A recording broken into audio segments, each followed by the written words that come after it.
उत्तराखंड के चमोली में एक हादसा हुआ है जिसमें 57 मजदूर बर्फ में फंसे हुए हैं, जिनमें से 10 लोगों का रेस्क्यू कर लिया गया है। इस वक्त हम आपदा प्रबंधन निदेशालय में हैं, जहां पर प्रदेश के तमाम अधिकारी मौके पर पहुंचे हुए हैं। खुद मुख्यमंत्री पुष्कर सिंह धामी भी पहुंच गए हैं। आप बता दें कि लगातार मॉनिटरिंग की जा रही है और लगातार कोशिश की जा रही है कि इन मजदूरों को वहां से निकाला जाए और लगातार इस चीज़ पर नज़र रखी जा रही है। खुद मुख्यमंत्री पुष्कर सिंह धामी भी पहुँच गए हैं निदेशालय और तमाम अधिकारी मौजूद हैं।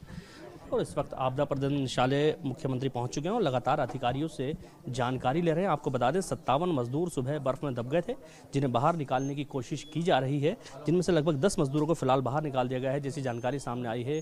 कुछ लोगों को अभी भी लगातार निकालने की कोशिश की जा रही है। मुख्यमंत्री पुष्कर सिंह धामी लगातार अधिकारियों के संपर्क में थे और लगातार इसकी जानकारी ले रहे थे। जैसे उनको वक्त मिला, सबसे पहले आपदा प्रबंधन निदेशालय पहुंचे हैं और यहां से अधिकारियों से लगातार जानकारी लेकर के आगे आदेश जारी किए जा रहे हैं। बता दें कि मौसम ख़राब होने के चलते हेली सेवा अभी इस्तेमाल नहीं की जा रही है। फिलहाल मौके पर एसडीआरएफ, एनडीआरएफ और पुलिस की कई टीमें पहुंची हुई हैं, जो लगातार रेस्क्यू करने की कोशिश कर रही हैं। आर्मी के जवानों ने कुछ लोगों को वहां से रेस्क्यू किया, जिसकी तस्वीरें सामने आई हैं, जो तस्वीरें हमने अभी भेजी हैं और जिन तस्वीरों को आप देख रहे हैं।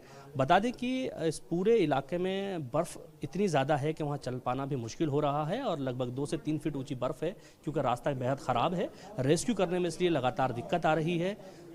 उम्मीद जताई जा रही है कि देर रात तक रेस्क्यू कंप्लीट कर लिया जाएगा, हेली सेवा शुरू हो जाएगी, क्योंकि मौसम ख़राब है, लगातार बारिश हो रही है, बर्फबारी हो रही है, इसलिए हेलीकॉप्टर भी नहीं उड़ पा रहे हैं। ऐसे में सेना से मदद मांगी गई है। सेना के कई जवान मौके पर पहुंचे हुए हैं, जिन्होंने कुछ लोगों को रेस्क्यू करके फिलहाल बाहर निकाल दिया है। साथ ही आईटीबीपी, एसडीआरएफ और एनडीआरएफ की टीमें भी मौके पर पहुँच चुकी हैं, लगातार उनको कोशिश कर रहे हैं बाहर निकालने की। कुछ लोग अभी भी बर्फ़ में दबे हैं, जैसा बताया जा रहा है। लगभग 40 से 42 लोग हैं, अभी भी बर्फ़ में हैं। कुछ लोगों को बाहर निकाला गया है, जिनको इलाज के लिए हायर सेंटर रेफर किया गया है। अब कोशिश की जा रही है कि जो लोग दबे हुए हैं उनको बाहर निकाला जाए और उनको किसी भी तरीके से इलाज दिया जाए, क्योंकि अगर ज़्यादा देर होती है तो कोई भी बड़ा हादसा हो सकता है। इसको लेकर के अंदेशा जताया जा रहा है कि जिस तरह से ये हादसा हुआ है, सुबह की घटना है, देर से खबर मिली, उसके बाद रेस्क्यू ऑपरेशन शुरू किया गया। रेस्क्यू ऑपरेशन चलाने में दिक्कत आई, क्योंकि जहाँ ये घटना हुई है वहाँ से दूसरे कैंप तक आने का जो रास्ता है बेहद ख़राब है और यहाँ पर 4-4 फीट ऊंची बर्फ़ जमा है। बर्फ़ के अंदर चलकर रेस्क्यू करना पड़ेगा। ऐसे में काफ़ी दिक्कतों का सामना करना पड़ रहा है।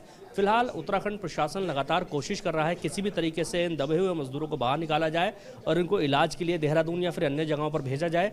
हेली सेवा की मदद देने की बात की गई थी, लेकिन मौसम ख़राब होने के चलते फिलहाल हेलीकॉप्टर नहीं उड़ पा रहे हैं। तो वहीं सेना के जवानों की मदद ली गई है। सेना के जवानों ने कुछ लोगों को रेस्क्यू ज़रूर किया है, जिनकी तस्वीरें अभी सामने आई हैं।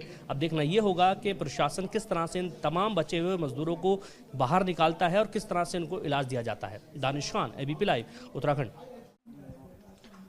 उत्तराखंड के चमोली में जो हादसा हुआ, उसके बाद से मुख्यमंत्री पुष्कर सिंह धामी लगातार अधिकारियों के संपर्क में थे और इस वक्त आपदा प्रबंधन निदेशालय मुख्यमंत्री पहुंच चुके हैं और लगातार अधिकारियों से जानकारी ले रहे हैं। आपको बता दें 57 मजदूर सुबह बर्फ में दब गए थे, जिन्हें बाहर निकालने की कोशिश की जा रही है, जिनमें से लगभग 10 मजदूरों को फिलहाल बाहर निकाल दिया गया है, जैसी जानकारी सामने आई है। कुछ लोगों को अभी भी लगातार निकालने की कोशिश की जा रही है। मुख्यमंत्री पुष्कर सिंह धामी लगातार अधिकारियों के संपर्क में थे और लगातार इसकी जानकारी ले रहे थे। जैसे उनको वक्त मिला, सबसे पहले आपदा प्रबंधन निदेशालय पहुंचे हैं और यहां से अधिकारियों से लगातार जानकारी लेकर के आगे आदेश जारी किए जा रहे हैं। बता दें कि मौसम ख़राब होने के चलते हेली सेवा अभी इस्तेमाल नहीं की जा रही है। फिलहाल मौके पर एसडीआरएफ, एनडीआरएफ और पुलिस की कई टीमें पहुंची हुई हैं, जो लगातार रेस्क्यू करने की कोशिश कर रही हैं। आर्मी के जवानों ने कुछ लोगों को वहां से रेस्क्यू किया, जिसकी तस्वीरें सामने आई हैं, जो तस्वीरें हमने अभी भेजी हैं और जिन तस्वीरों को आप देख रहे हैं। बता दें कि इस पूरे इलाके में बर्फ़ इतनी ज़्यादा है कि वहाँ चल पाना भी मुश्किल हो रहा है और लगभग 2 से 3 फीट ऊँची बर्फ़ है, क्योंकि रास्ता बेहद ख़राब है। रेस्क्यू करने में इसलिए लगातार दिक्कत आ रही है।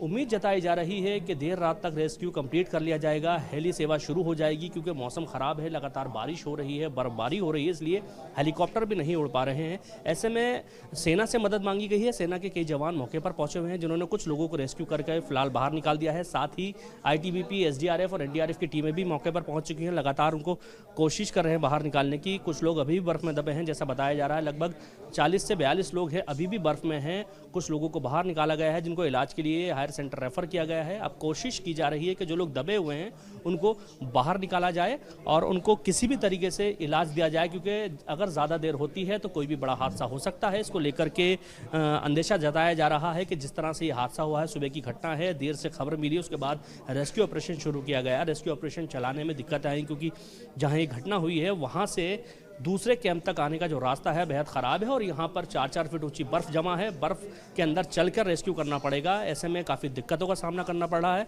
फिलहाल उत्तराखंड प्रशासन लगातार कोशिश कर रहा है किसी भी तरीके से इन दबे हुए मजदूरों को बाहर निकाला जाए और इनको इलाज के लिए देहरादून या फिर अन्य जगहों पर भेजा जाए। हेली सेवा की मदद लेने की बात की गई थी, लेकिन मौसम ख़राब होने के चलते फिलहाल हेलीकॉप्टर नहीं उड़ पा रहे हैं। तो वहीं सेना के जवानों की मदद ली गई है। सेना के जवानों ने कुछ लोगों को रेस्क्यू ज़रूर किया है, जिनकी तस्वीरें भी सामने आई हैं। अब देखना ये होगा कि प्रशासन किस तरह से इन तमाम बचे हुए मजदूरों को बाहर निकालता है और किस तरह से इनको इलाज दिया जाता है।